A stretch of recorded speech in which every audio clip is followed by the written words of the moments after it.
नमस्कार साथियों, मैं अजय कुमार पुनः एक बार फिर युग इंस्टीट्यूट में आपका स्वागत करता हूं और आज हम उसके अगला नया चैप्टर लेकर के आए हैं जो कि है क्रिया से संबंधित। देखिए, अगर हम शब्द विचार की बात करें तो रूप परिवर्तन के आधार पर शब्द दो प्रकार के होते हैं। कौन कौन से? एक होता है विकारी शब्द, दूसरा होता है अविकारी शब्द। विकारी शब्द के अंतर्गत हमने संज्ञा को पढ़ लिया है, हमने सर्वनाम को पढ़ लिया है, हमने कल के वीडियो में विशेषण को भी पढ़ लिया था और आज हम पढ़ेंगे उसके आगे क्रिया से संबंधित जानकारी। और देखिए कि क्रिया क्या होती है, क्रिया के भेद कितने होते हैं, इससे संबंधित हम आज पूरी डिटेल से अध्ययन करेंगे। ठीक है दोस्तों, तो चलिए शुरू करते हैं कि क्रिया क्या होती है। जब क्रिया की बात आए तो आप लोगों के मन में ख्याल आना चाहिए कि क्रिया जो है हमारे करने के, जो हम करते हैं दिन भर सोते उठते बैठते, जो भी क्रियाकलाप होती हैं सारी किसके अंतर्गत आती हैं? क्रिया के अंतर्गत आती हैं। 24 घंटे में ऐसा कोई समय नहीं है जिस समय कुछ न कुछ ना हो रहा हो। आप सोते हैं तब भी आपसे क्रिया हो रही है, जब आप जगते हैं तब भी क्रिया हो रही है, आप खाते हैं तब भी क्रिया हो रही है, आप पीते हैं तब भी क्रिया हो रही है, उठते बैठते खाते पीटते चलते फिरते, ठीक है, हर समय 24 घंटे जो भी क्रियाकलाप हो रही है सभी किसके अंतर्गत आती हैं? क्रिया के अंतर्गत आती हैं।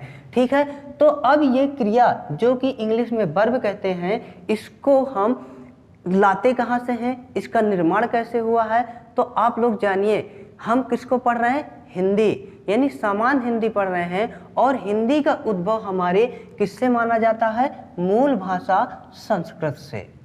अगर हिंदी का निर्माण या हिंदी का उद्भव संस्कृत से हुआ है बेटा, तो हिंदी की क्रिया का भी उद्भव संस्कृत के ही क्रिया से हुआ होगा, जरूर हुआ है। वो कैसे? अब देखिए यहाँ पे, अगर हम हिंदी में क्रिया का अध्ययन कर रहे हैं तो संस्कृत में इसी क्रिया को हम धातु के नाम से जानते हैं। किसके नाम से जानते हैं? धातु के नाम से जानते हैं। तो संस्कृत में जो क्रिया होती है बेटा वो धातु कहलाती है और उसी धातु में अगर हम ना प्रत्यय जोड़े, क्या जोड़े बेटा? इसी धातु में अगर हम ना प्रत्यय को जोड़ दें तो बनने वाली शब्द संरचना, क्या? अगर हम धातु में ना प्रत्यय जोड़ दें तो जो भी शब्द संरचना बनती है वही हमारी क्या कहलाती है? क्रिया कहलाती है। ठीक है, यानी हम इसको कैसे कह सकते हैं? देखिए, मूल भाषा की जब बात करते हैं तो संस्कृत का नाम आता है। क्यों? क्योंकि सभी प्रकार की भाषाओं की जननी, आदि जननी संस्कृत भाषा को माना जाता है। यह हमारी प्राचीन काल की भाषा है जो सबसे पहले इस सृष्टि में आई। देखिए, हिंदी का उद्भव संस्कृत से माना जाता है।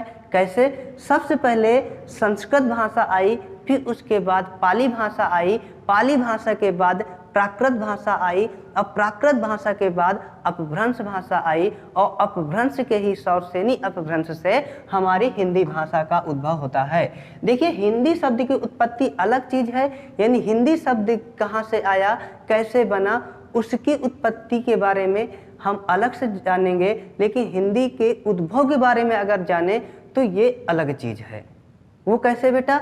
क्योंकि हिंदी भाषा का उद्भव संस्कृत से माना जाता है और हिंदी शब्द की उत्पत्ति माना जाता है कि जो सिंधु नदी थी उसके आसपास जो आर्य लोग रहते थे वो सिंधु को हिंदू बोलते थे और हिंदू से जाकर के उनकी भाषा हिंदी बनी। इस प्रकार से हमारी भाषा का नाम हिंदी पड़ा, परंतु हिंदी भाषा का उद्भव यानी उसका जन्म मूलतः संस्कृत से माना जाता है और हिंदी भाषा का विकास सौरसेनी अपभ्रंश से माना जाता है। तो देखिए, संस्कृत से हिंदी भाषा का विकास हुआ और संस्कृत के धातु यानी इसी संस्कृत के धातु रूप से न प्रत्यय जोड़ने पर जो शब्द संरचना बनती है वो हमारी क्रिया कहलाती है। वो कैसे बेटा? वो कैसे? देखिए कैसे। देखिए, धातु क्या होता है? धातु क्या होता है? यानी वह मूल शब्द जो क्रिया का काम करे, वह मूल शब्द जिसमें न प्रत्यय जोड़ने पर क्रिया बनती है, तो हम उस मूल शब्द को क्या कहेंगे? धातु कहेंगे। अब ये धातु क्या क्या होती है? जैसे चल, तो हिंदी में हो जाता है चल।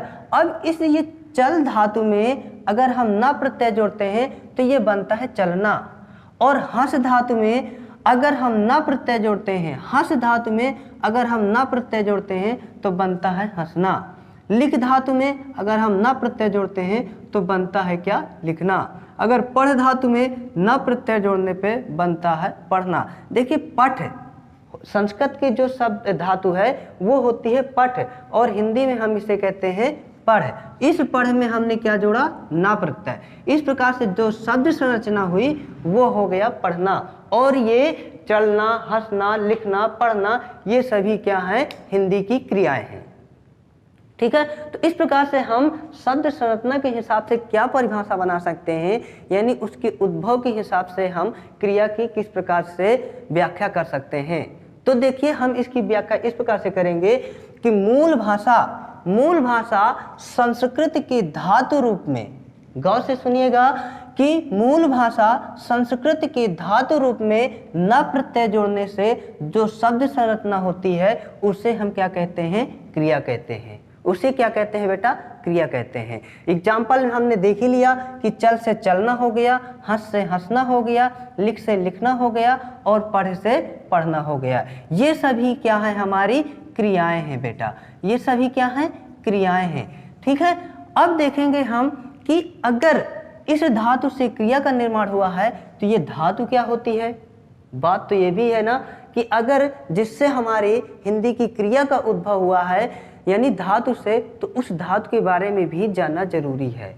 तो देखिए धातु को हम पढ़ते हैं जब, तो धातु क्या होती है? ये संस्कृत की क्रिया होती है और वह मूल शब्द होता है जिसमें न प्रत्यय जोड़ने पर क्रिया का निर्माण होता है। उस मूल शब्द को क्या कहते हैं? धातु कहते हैं। परिभाषा क्या है कि जिस मूल शब्द में न प्रत्यय जोड़ने पर क्रिया बनती है उस मूल शब्द को क्या कहते हैं? धातु कहते हैं। जैसे चल, उठ, बैठ, खा, पी, ये सभी क्या हैं? धातुएं हैं। लिखा, पढ़ा, हंसा, ये सभी क्या हैं? धातुएं हैं। अब ये धातुएं होती कितने प्रकार की हैं? तो इनके प्रकार के बारे में जान लेते हैं कि ये होती है 2 प्रकार की। कौन कौन सी? एक होती है मूल धातु, दूसरी होती है यौगिक धातु।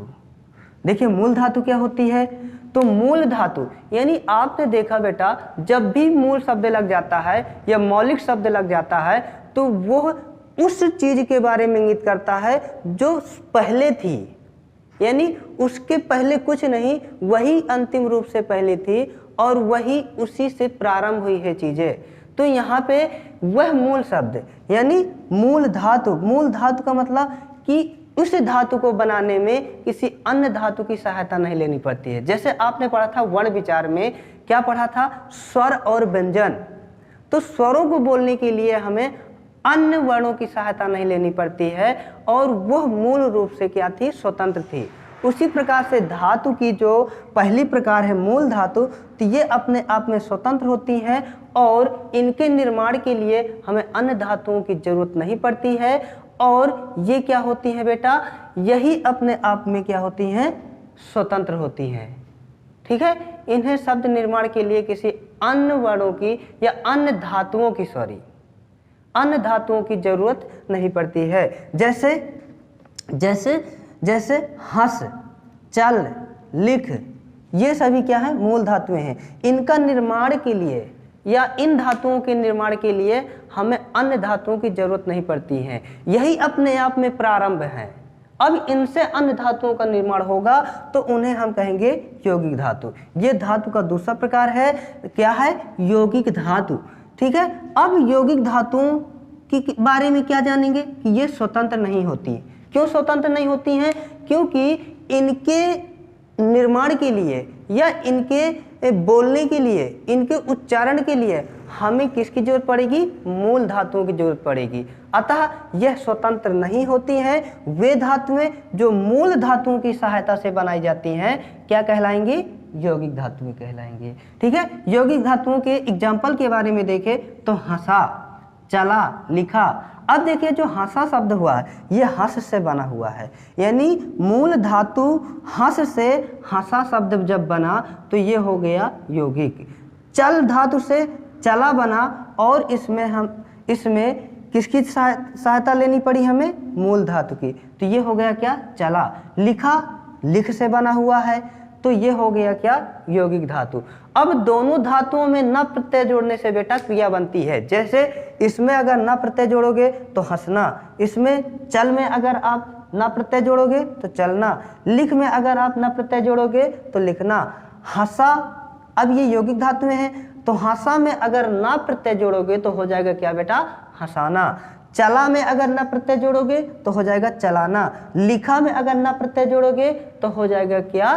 क्या हो जाएगा? लिखाना। इस प्रकार से लिखाना भी, चलाना भी और हंसाना भी सभी क्या हैं? क्रियाएं हैं।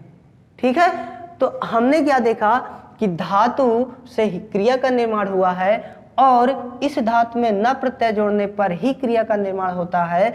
और धातुएं दो प्रकार की होती हैं, एक होती है मूल धातु, दूसरी होती है यौगिक धातु। मूल धातु स्वतंत्र होती है, ठीक है, और इन्हें निर्माण के लिए अन्य धातुओं की जरूरत नहीं पड़ती है। इनके एग्जाम्पल में कुछ देखेंगे, हंस, चल, लिख। यौगिक धातुएं स्वतंत्र नहीं होती, इनके निर्माण के लिए हमें मूल धातुओं की जरूरत पड़ती है। और इनके एग्जाम्पल के रूप में हंस से बन गया हंसा, चल से बन गया चला, लिख से बन गया लिखा। ठीक है, तो हमने इतना जान लिया। अब हम जानेंगे कि क्रिया क्या होती है। ठीक है, क्रिया क्या होती है, यानी अभी तक तो हमने जाना था कि धातु से किस प्रकार से क्रिया का निर्माण होता है। अब हम जानेंगे जो हमारी बोलचाल की भाषा में, यानी जो इसकी ऑफिशियली परिभाषा है। तो देखिए, क्रिया से तात्पर्य है कार्य का करना या होना। अगर किसी शब्द से हमें कार्य का करना या होना पाया जाए तो बेटा वो शब्द क्या कहलाएगा? क्रिया कहलाएगी। वो शब्द क्या कहलाएगी? क्रिया कहलाएगी। जरूरी नहीं है कि इसमें हम इसे वाक्य में बोले। क्यों? कैसे? कि वाक्य में प्रयोग किया गया वह शब्द जिसके माध्यम से क्रिया का करना या होना पाया जाए वह क्रिया कहलाती है। जरूरी नहीं है। क्या अगर हम इसको पढ़ना, चलना, खाना, गाना शब्द बोलें सिर्फ, तो क्या ये क्रिया नहीं होगी? होगी। तो इसमें हमने क्या जाना कि अगर आप वाक्य शब्द प्रयोग नहीं करते हो तब भी आपकी परिभाषा सही हो जाएगी। कैसे? वह शब्द जिससे क्रिया का होना या करना पाया जाता है, किसी शब्द का होना या करना पाया जाए वह शब्द क्या कहलाएगी? क्रिया कहलाएगी। जैसे वह पढ़ता है, राम स्कूल गया था, मोहन खाना खाएगा। तो इसमें देखिए पढ़ता है, यानी इस पढ़ता शब्द से कार्य के होने का बोध हुआ। और कौन से कार्य का? कि पढ़ने का कार्य हुआ। किसका कार्य हुआ बेटा? पढ़ने का कार्य हुआ। तो ये पढ़ना क्या हो जाएगा? क्रिया हो जाएगी। अब राम स्कूल गया था, तो देखिए राम स्कूल गया था, यानी इसमें जाने का कार्य हुआ। गया था, जो काम हो चुका है। परिभाषा में क्या हमने देखा था कि वह शब्द, अब इसमें विकारी शब्द भी जोड़ सकते हैं क्योंकि क्रिया विकारी शब्द है। जिस प्रकार से संज्ञा, सर्वनाम, विशेषण विकारी शब्द थे, उसी प्रकार से क्रिया शब्द भी विकारी शब्द ही होते हैं। तो इसमें विकारी शब्द का प्रयोग कर सकते हैं कि वह विकारी शब्द जिससे कार्य के होने या करने का बोध हो, वह विकारी शब्द क्या कहलाएगा? क्रिया कहलाएगी। जैसे इसमें हमने देखा राम स्कूल गया था, इसमें कार्य का होना पाया गया और वो काम क्या था? जाने का काम हुआ। तो जाना क्रिया इससे आई, तो जाना क्या हो गया? क्रिया हो गया। इसमें मोहन खाना खाएगा, तो इसमें खाने का काम हुआ, अतः ये खाना क्या हो जाएगा? क्रिया हो जाएगी। ठीक है, अब इसमें एग्जाम्पल को देखेंगे। पढ़ना, चलना, खाना, गाना, उठना, बैठना, रोना, लिखना, ये सभी क्या है बेटा? क्रियाएं हैं। ये सभी क्या हैं? क्रियाएं हैं। परिभाषा में क्या कहेंगे हम कि जिस विकारी शब्द से क्रिया का होना या करना पाया जाए उसे क्या कहेंगे? हम क्रिया कहेंगे। ठीक है, क्रिया कहेंगे। हम वाक्य को जोड़े या न जोड़े दोनों रूप में सही है, अगर नहीं जोड़ेंगे तब भी सही है। क्यों? क्योंकि अभी तक हमने पढ़ा वर्ण विचार, शब्द विचार, अभी वाक्य विचार के बारे में तो हमने पढ़ा ही नहीं। तो जब वाक्य विचार के बारे में हमें जानकारी नहीं है तो हम कैसे कह सकते हैं कि वाक्य में प्रयोग किया गया वह शब्द जिससे कार्य का करना या होना पाया जाए उसे क्या कहेंगे, क्रिया कहेंगे। ठीक है। भाषा के 3 अंग होते हैं, कौन कौन से? एक होता है वर्ण, दूसरा होता है शब्द, तीसरा होता है क्या, वाक्य। तो वर्ण के बारे में अभी हम जानेंगे। और जो वर्ण क्या होती है, भाषा की न्यूनतम इकाई होती है, पहली इकाई होती है, जिसके बारे में अभी हम पढ़ा नहीं है, लेकिन हम इसे आगे चल के पढ़ेंगे। शब्द विचार हम पढ़ रहे हैं, जिसमें हमने ये सारे विकारी शब्द पढ़ रहे हैं, कौन कौन से? संज्ञा, सर्वनाम, विशेषण और क्रिया। तो क्रिया के बारे में हम जानेंगे, क्या जानेंगे? कि वह विकारी शब्द जिससे कार्य का होना या करना पाया जाए वो होती है क्या, क्रिया। अब देखेंगे क्रिया के भेद के बारे में। ठीक है, क्रिया के भेद के बारे में, क्रिया के प्रकार के बारे में। तो देखिए क्रिया के भेद के बारे में हम क्रिया को 3 प्रकार से वर्गीकृत करते हैं। ठीक है, कौन कौन से? एक है आपका कर्म या रचना के आधार पर। कर्म या रचना के आधार पर क्रिया 2 प्रकार की होती है, अकर्मक क्रिया, सकर्मक क्रिया। फिर हम पढ़ेंगे प्रयोग के आधार पर, जिसमें आपकी बहुत सारी क्रियाएं आ जाती हैं, जैसे सामान्य क्रिया, संयुक्त क्रिया, पूर्वकालिक क्रिया, तात्कालिक क्रिया, प्रेरणार्थक क्रिया, नाम धातु क्रिया। ये सभी क्रियाएं हैं, सहायक क्रिया आदि क्रियाएं हैं, जिनके बारे में हम अगले वीडियो में पढ़ेंगे, क्योंकि एक साथ अगर पढ़ लेंगे तो वीडियो बहुत लंबा हो जाएगा और इससे आप लोगों की दिक्कत होती है। क्योंकि पिछली क्लास में वीडियो थोड़ा लंबा हो गया था और दोस्तों का सुझाव आया था कि सर इसको आप 2 भागों में बनाया करिए। ठीक है, तो हम इसको 2 भागों में पढ़ेंगे आज क्रिया को। ठीक है, तो आज देखेंगे हम कर्म या रचना के आधार पर क्रिया कितने प्रकार की होती है। तो कर्म या रचना के आधार पर क्रिया 2 प्रकार की होती है। पहले होती है अकर्मक क्रिया, दूसरी होती है सकर्मक क्रिया। तो चलिए हम जान लेते हैं पहले अकर्मक क्रिया के बारे में कि अकर्मक क्रिया क्या होती है। तो देखिए इसके शब्द बिंदु में जाइए आप। अगर हम शब्दों के बारे में हमें अच्छे से नॉलेज हो जाए, शब्दों को अगर हम तोड़ मरोड़ करके उसकी समझ विकसित कर लें, तो शायद उस शब्द से हमें परिभाषा ज्ञात हो जाएगी। कैसे? देखिए अकर्मक क्रिया, इसके आप शब्द में जाते हैं तो ये 2 शब्दों से मिलकर बना है। एक होता है आ, दूसरा होता है कर्मक, यानी आ धन कर्मक क्रिया। आ का मतलब यहाँ पे हो जाता है क्या, नहीं। कर्म का मतलब हो जाता है कर्म, यानी कर्म नहीं, कर्म रहित क्रिया, है ना। जिस क्रिया में कर्म नहीं होगी वो क्रिया कहलाएगी अकर्मक क्रिया, है ना। यानी कर्म रहित क्रिया क्या कहलाएगी, अकर्मक क्रिया। वह क्रिया जिसमें कर्म की जरूरत नहीं पड़ती है वो कहलाएगी क्या, अकर्मक क्रिया। इस अकर्मक क्रिया में अगर वाक्य में आप क्रिया का प्रयोग करते हैं तो आप स्वतंत्र अर्थ पाते हैं। यानी किसी वाक्य में अगर कर्म, अकर्मक क्रिया में देखिए बेटा कि वह क्रिया जो कर्म के बिना ही अपना अर्थ देने में सक्षम हो वो क्रिया कहलाएगी अकर्मक क्रिया। ठीक है, इसके एग्जाम्पल देखिए, चलना, सोना, रोना, उड़ना, उठना, नहाना, हंसना, टहलना, ये सभी ऐसी क्रियाएं हैं जो बिना कर्म के भी अपना अर्थ देने में सक्षम है। कैसे? अगर हम देखें मोहन स्कूल जा रहा है, मोहन स्कूल जा रहा है, मोहन स्कूल जा रहा है।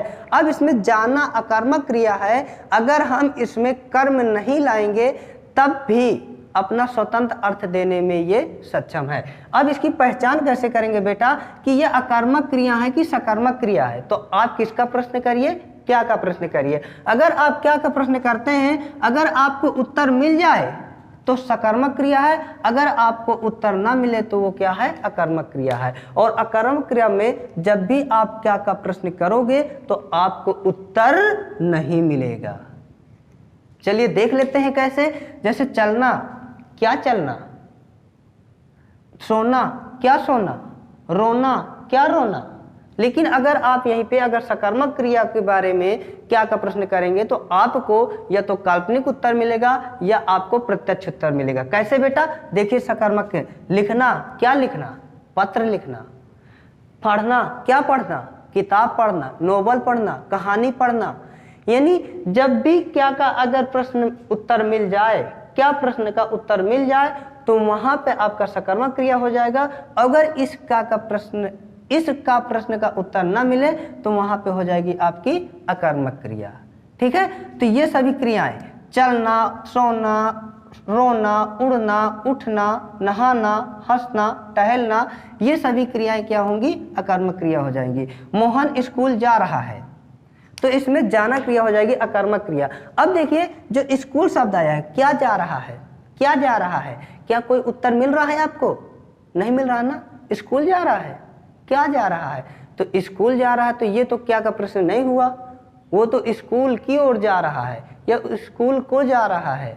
तो यहाँ पे जो स्कूल शब्द आया है वो अपादान कारक के अंतर्गत आता है, ना कि कर्म कारक के अंतर्गत।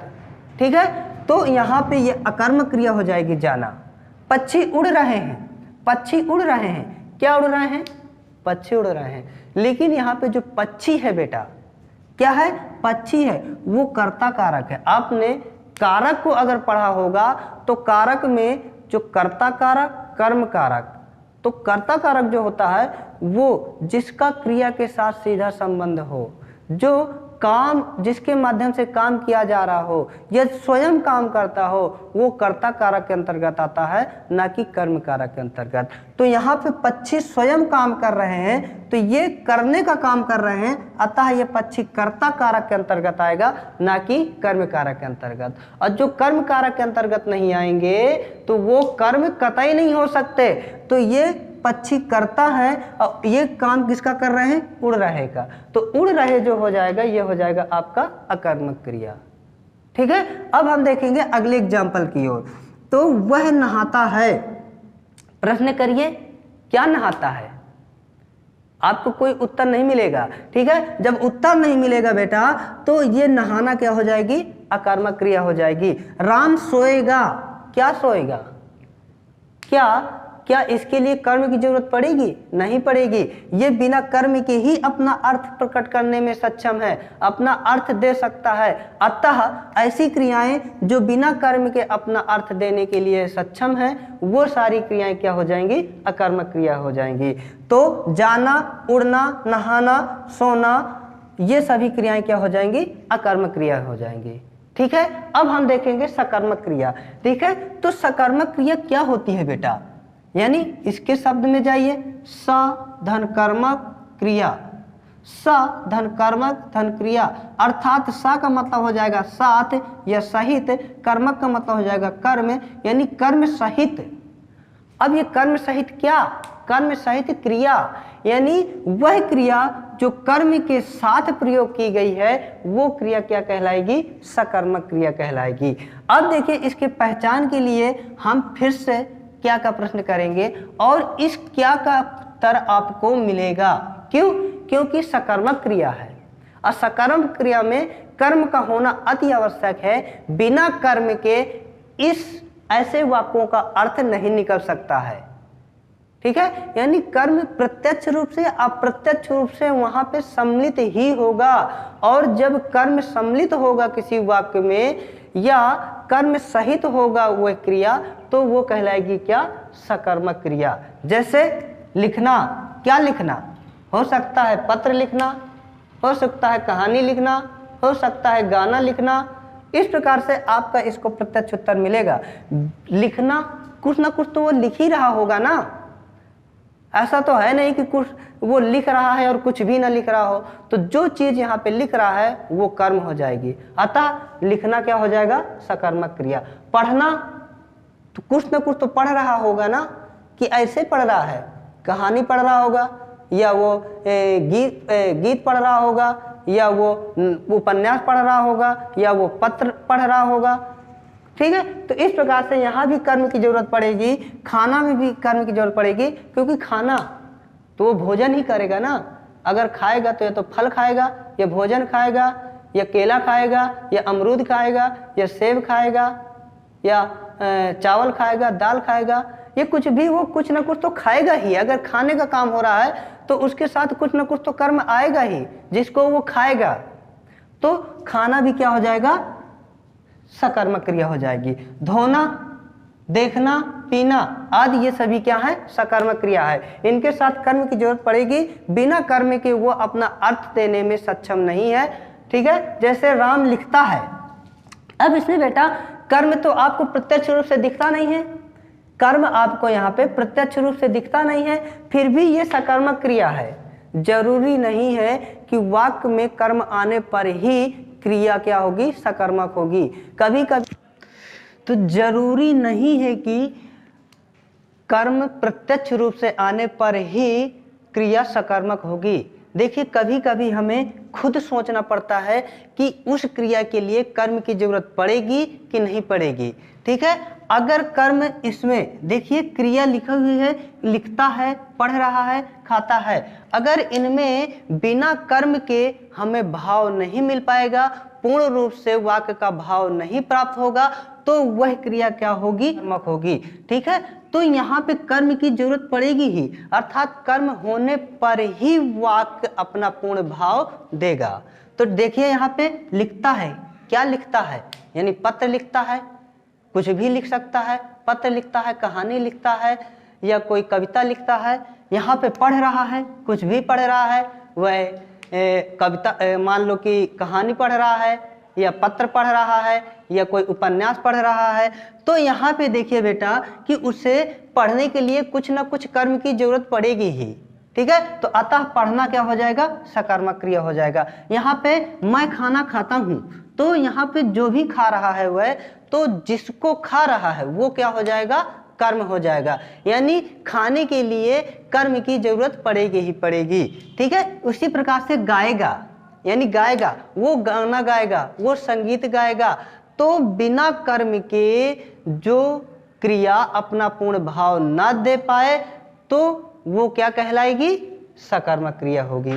ठीक है, यानी सकर्मक क्रिया वह क्रिया है जो कर्म के साथ ही अपना पूर्ण भाव प्रकट करती है, वो क्या कहलाती है, सकर्मक क्रिया कहलाती है। ठीक है दोस्तों, तो अब देखिए हम इसकी पहचान, एक तो पहचान हम किसके माध्यम से कर रहे थे, क्या का प्रश्न करके। अगर क्या का प्रश्न करने पर उत्तर मिल जाए हमें प्रत्यक्ष या अप्रत्यक्ष रूप से तो सकर्मक क्रिया होगी, और अगर हमें उत्तर नहीं मिलता है किससे, क्या का प्रश्न करने पर, तो वो हो जाएगी अकर्मक क्रिया। इसके अलावा हम पहचान सकते हैं पद परिचय द्वारा, और वाक्य को भूतकाल में बना करके भी हम सकर्मक और अकर्मक क्रिया को पहचान सकते हैं। कैसे, पद परिचय में देखिए, पद परिचय में प्रत्येक वाक्य में कर्ता कर्म क्रिया होती है। ठीक है, तो कर्ता और क्रिया के अलावा अगर तीसरा पद कर्म होगा, ठीक है, और वो विकारी शब्द होगा, तो वहां पे हम जानेंगे कि वो सकर्मक क्रिया होगी, अन्यथा वो क्या होगी,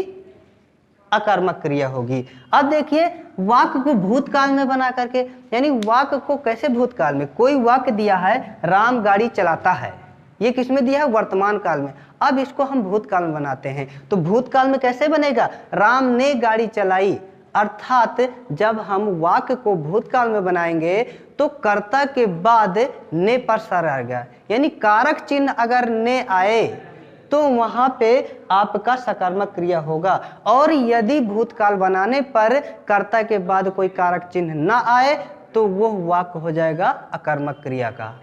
ठीक है, यानी जब भी आप भूतकाल में कारक चिन्ह प्रयोग होगा तो वहां पे सकर्मक क्रिया होगी ही होगी। यदि आप राम चलता है, हम एक वाक्य लेते हैं राम चलता है, तो इसको आप भूतकाल में बनाइए, तो क्या राम ने चला, ये सिर्फ यही बनेगा ना, राम चला, यही शुद्ध वाक्य होगा। अगर इसमें आपने, अगर राम ने चला, अगर इसमें आपने ने पर सर्ग लगा दिया तो वाक्य अशुद्ध हो जाएगा।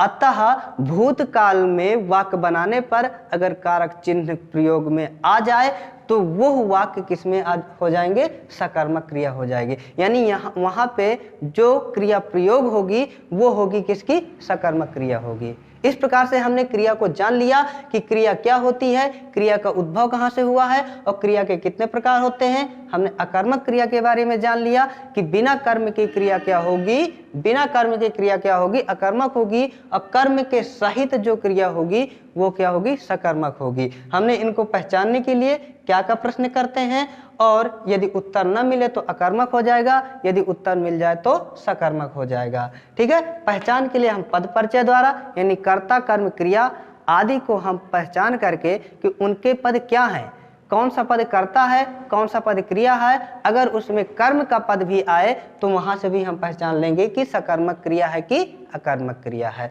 ठीक है, इसको हम भूतकाल के माध्यम से भी बना करके, यानी वाक्य को भूतकाल में बना करके भी हम सकर्मक क्रिया की पहचान करते हैं। अगर परसर्ग आ जाए यानी कारक चिन्ह आ जाए कर्ता के बाद तो वो वाक्य सकर्मक क्रिया का होगा, अन्यथा वो अकर्मक क्रिया का होगा। तो दोस्तों आज इतना ही, और जल्द हम आपके लिए एक नए प्रकरण के साथ, नए वीडियो के साथ उपस्थित होंगे। तब तक के लिए हम आपसे विदा चाहेंगे। और हाँ, अगर आपने अभी तक हमारा चैनल सब्सक्राइब नहीं किया है तो प्लीज़ चैनल को सब्सक्राइब कर लीजिए। आप हंसते रहिए, मुस्कुराते रहिए और हमारे साथ बने रहिए। ओके, धन्यवाद, थैंक यू। जय हिंद, जय भारत।